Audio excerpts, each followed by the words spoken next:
नमस्कार, मैं हूं मृत्युंजय कुमार झा और बुलेटिन की शुरुआत कर रहे हैं एक बेहद अहम खबर के साथ, ताजा खबर के साथ। और खबर यह है कि लोन मोरेटोरियम यानी जो आपको ईएमआई में छूट दी गई थी ईएमआई भरने में, उस पर जो आज सुप्रीम कोर्ट में सुनवाई हो रही थी, वो सुनवाई खत्म हो गई है। और अब लोगों की नजर इस बात पर टिकी हुई है कि क्या लोन वसूली में कुछ और छूट मिल सकती है या नहीं मिल सकती है। इस पर डिटेल जानकारी के साथ हमारे संवाददाता दानिश आनंद इस वक्त हमारे साथ जुड़ रहे हैं। दानिश, सुनवाई खत्म हो गई है, आज किस तरह की बहस हुई है और बहस को देखकर क्या संकेत निकल रहे हैं? क्या लोन मोरेटोरियम एक बार फिर से बढ़ सकता है? ब्याज पर ब्याज में छूट मिल सकती है? क्या संभावना दिख रही है?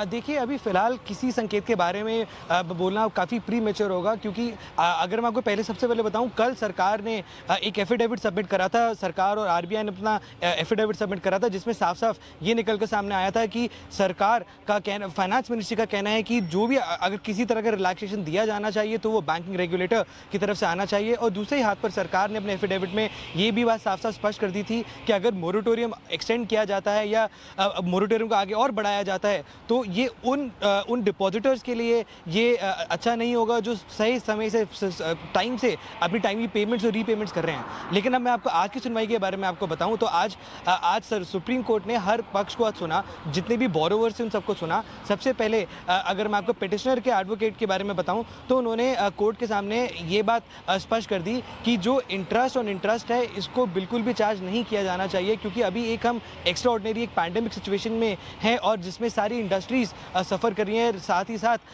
इंडस्ट्री के साथ साथ जो छोटे व्यापारी हैं वो भी काफ़ी ज़्यादा सफ़र कर रहे हैं। तो आज क्रेडाई एक जैसे क्रेडाई हो गया, उसी तरह महाराष्ट्र के कंस्ट्रक्शन कंपनी एसोसिएशन की तरफ से कपिल सिब्बल जी ने भी यही बात करी कि इंडस्ट्री अभी काफ़ी जूझ रही है और सरकार का इस समय सपोर्ट चाहिए। तो आज कोर्ट रूम में कपिल सिब्बल ने कोर्ट को ये इन्फॉर्म करा कि जो एनडीएमए है उसके तहत सरकार के पास काफ़ी ज़्यादा पावर है, क्योंकि प्राइम मिनिस्टर उसको हेड करते हैं और किसी न किसी तरह से मैन्यूवर करके वो आम नागरिकों को मदद कर सकते हैं। लेकिन आज सिर्फ और सिर्फ पेटिशनर्स यानी कि जिन लोगों ने जो बोरोवर्स को रिप्रेजेंट कर रहे थे, आज उन्होंने ही अपना पक्ष कोर्ट के सामने रखा। तो आज एक तरह से कोई यूनानिमस दोनों पक्षों के बीच में कोई एक सिमिलैरिटी नहीं दिखी। लेकिन आधे जो वकील हैं उन्होंने सुप्रीम कोर्ट को इन्फॉर्म करा कि जो मोरेटोरियम की अवधि है, जैसे कपिल सिब्बल जो क्रेडाई और कंस्ट्रक्शन वालों की तरफ से जो रिप्रेजेंट कर रहे थे, उन्होंने ये बोला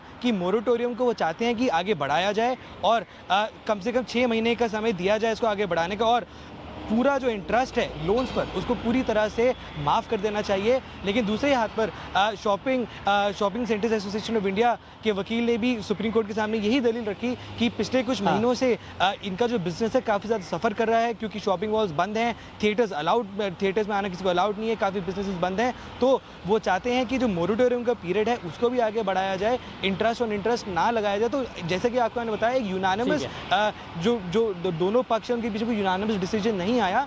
अब कल जब सुप्रीम कोर्ट की सुनवाई वापस इसको रिज्यूम करा जाएगा तो कल सरकार के वकील हैं, जो सॉलिसिटर जनरल तुषार मेहता, वो अपना पक्ष रखेंगे। जितनी भी आर्गुमेंट्स आज हुई हैं, जो आज कम से कम लगभग 4-5 घंटे जो आज आर्गुमेंट्स हुई हैं, उसके बाद वो अपना पक्ष रखकर बताएंगे कि सबके आर्गुमेंट सुनने के बाद सरकार को क्या लगता है। और जल्द उसके बाद हम उम्मीद कर सकते हैं कि जल्द से सुप्रीम कोर्ट इस पर कोई फैसला लेगी। हाँ, तो जल्द से जल्द फैसला आने की उम्मीद है। देखते हैं कि आपको लोन पर और कितनी राहत मिलती है। इस खबर पर हमारी नजर लगातार बनी हुई है। बहुत शुक्रिया दानिश आपका इस पूरे अपडेट के लिए।